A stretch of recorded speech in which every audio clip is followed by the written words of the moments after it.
'Tis I. It is yet another Kini's Rambles once more, once again, here again. And I'm here to talk about a few things today.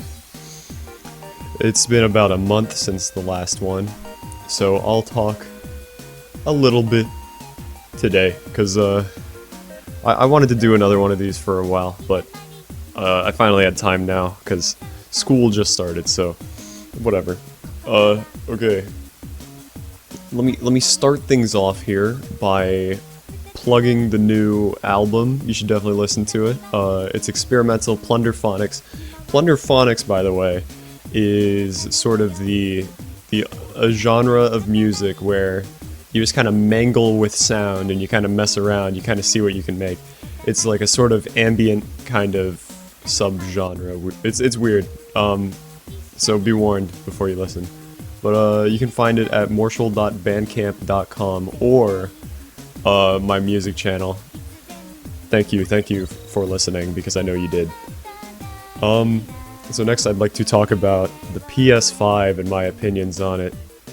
There's a lot of news surrounding the PS5 currently, and it's a little concerning from the perspective of the consumer here.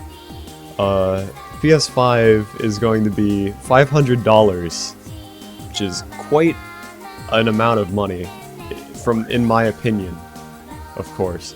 But I must say that I don't have this kind of money, but I've never had a job. So take that for what you will. But it still seems like quite the hefty price when the Xbox is like, the Xbox Series S is going to be like $300 instead of $500. That's like almost half the price. You know, like, it's just stupid. And then in addition, you've got game companies like Capcom, which they're prioritizing the digital releases over their physical releases, and it just seems like console gaming is just gonna go.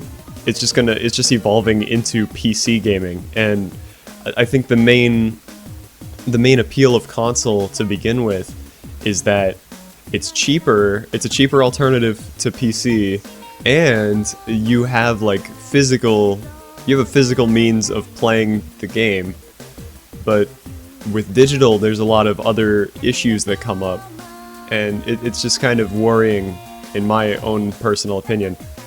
At the same time, games are also getting more expensive. You're gonna have to start saving up for a game. Games are no longer like, $40 a piece. They're like, game companies are trying to sell for 70, and I know that there's a lot of work goes into them. I get that, but you've already got these companies putting in not cryptocurrencies. I'm thinking too much of the Dogecoin video. My bad. They've put in microtransactions and all these stupid in-game currency things going on, and they're trying to make even more money. And you get companies like Capcom and whoever else. They do like these season passes, and they get a lot of money out of that at the same time. So it's really a question of whether the games really need to be more expensive or not. I'm not gonna act like I definitely know, but I definitely have my own opinions here, and I definitely don't think a game needs to be $70. I think a game could do fine with 60, and even like 50 for a AAA first party game. Next, I'd like to discuss the ever so popular Among Us game. I've played this game a little bit, and it's certainly alright, but I see it everywhere, and it seems like it's very strange. It's just gotten very, very, very popular, and I don't know why exactly. It's a very simple game, but there's definitely other games that are of a similar kind of concept. For instance, you got Town of Salem. That one was big, but I don't think it was ever as big as Among Us is right now. You've got treason.thebrown.net, a personal favorite.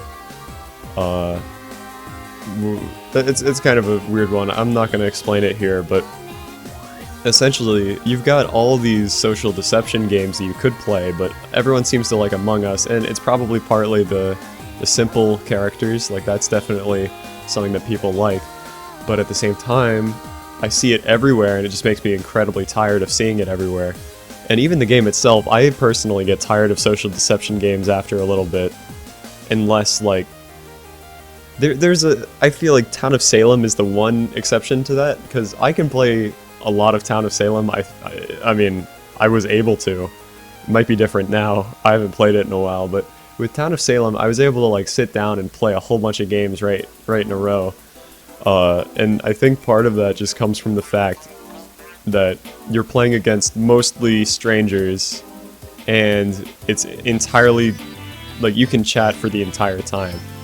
And I think that was kind of an interesting aspect. And also there were just a whole lot more roles that you could fall into. Unlike Among Us, where you're only a crewmate or an imposter. I don't know. It might just be partly how I play the game too. I know I don't have the most orthodox playstyle, but neither will the majority of the people playing the game, as I think the main demographic is typically younger people. So it's kind of weird. Like, I don't think younger people can, like, they have the same kind of concept of strategizing and coming up with ideas like other players will be able to. So that's another thing I'm not super fond of the game. Overall though, it's definitely fun. It has its place, it's a nice party game, but I wouldn't say it necessarily deserves all of the attention it's getting right now. But to each their own. And that'll be everything for now. I talked a lot about those two topics, but I hope you enjoyed it anyways. Stay tuned next time. Bye bye.